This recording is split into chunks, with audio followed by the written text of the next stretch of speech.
बिस्मिल्लाहिर्रहमानिर्रहीम सल्लल्लाहु अलैहि वसल्लम। तो एक्सरसाइज ये 1.2 का क्वेश्चन नंबर 2 है, जिसका हम 7 पार्ट कर रहे हैं। इसे आपने क्या करना है, सिंप्लीफाई करना है, यानी कि जितना हो सके इसे आपने आसान फॉर्म में चेंज करना है। तो हमारे पास पहले 64 है।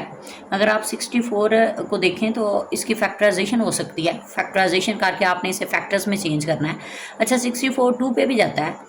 2 पे आप डिवाइड करो, 2 3 ज़ा 6, 2 2 ज़ा 4, लेकिन आपने 4 पे इसे करना है। 4 पे करने का मकसद ये है कि अगर आप 4 को 3 टाइम्स मल्टीप्लाई करो तो हमारे पास 64 आता है। तो जब आप 3 टाइम मल्टीप्लाई करोगे तो 64 आ जाएगा, यानी कि जब आप इसे सॉल्व करोगे तो हमारे पास क्या आएगा, 4 की पावर में 3। तो ये वो 3 इस 3 से कैंसिल हो जाएगा। सिर्फ ये मकसद है हमारा कि हम इसे 4 पे करें। तो देखिए 4 के टेबल में 6 तो नहीं आता, लेकिन 6 से छोटा जो नंबर आता है वो 4 ही आता है। 4 1 ज़ा 4। बाकी देखें, आप देखें तो 4 1 ज़ा 4 हमने पढ़ा है। तो 6 में से आपने क्या करना है, उस 4 को माइनस कर देना है। तो जब आप 6 में से 4 निकालोगे तो हमारे पास क्या बचेगा, 2।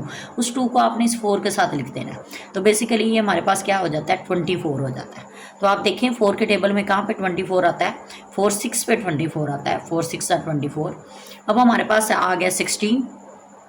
तो जो 16 है वो एक इवन नंबर है, वो भी 4 के टेबल में आता है। तो आप पढ़ें कहाँ पे 16 आता है, 4 4 ज़ा 16, और दोबारा आप करें तो 4 1 ज़ा 4, ये हमारे पास वैल्यू आती है। अच्छा, 64 की हमने फैक्टराइजेशन कर ली। इसी तरीके से आपने 9 की फैक्टराइजेशन करनी है। कैसे, 9 एक ऑड नंबर है, ये 2 पे नहीं जाएगा। और सबसे जो छोटा ऑड नंबर है वो हमारे पास 1 होता है, लेकिन 1 का टेबल यूज़ नहीं होता, इसलिए हम उसके बाद वाला जो टेबल है, जैसे 3 है, वो यूज़ करते हैं।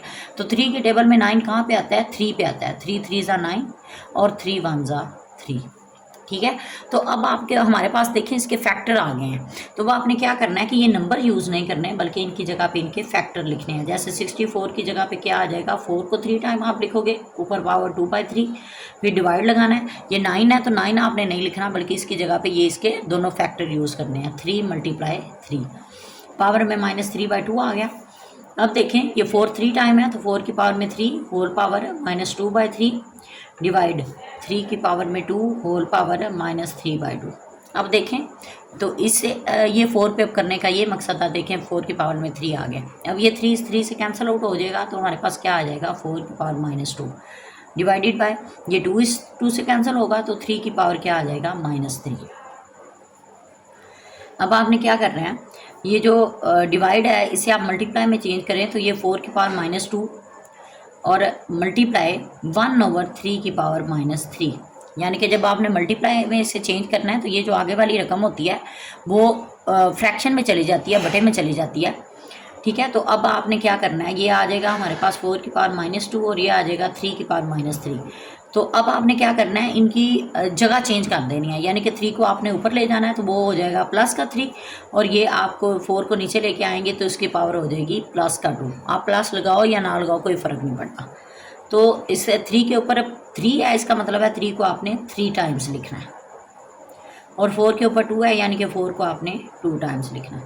तो 3 3 ज़ा 9, 9 3 ज़ा 27 आ गया ऊपर, और 4 4 ज़ा 16 आ गया नीचे। ये हमारे पास रिक्वायर्ड आंसर है।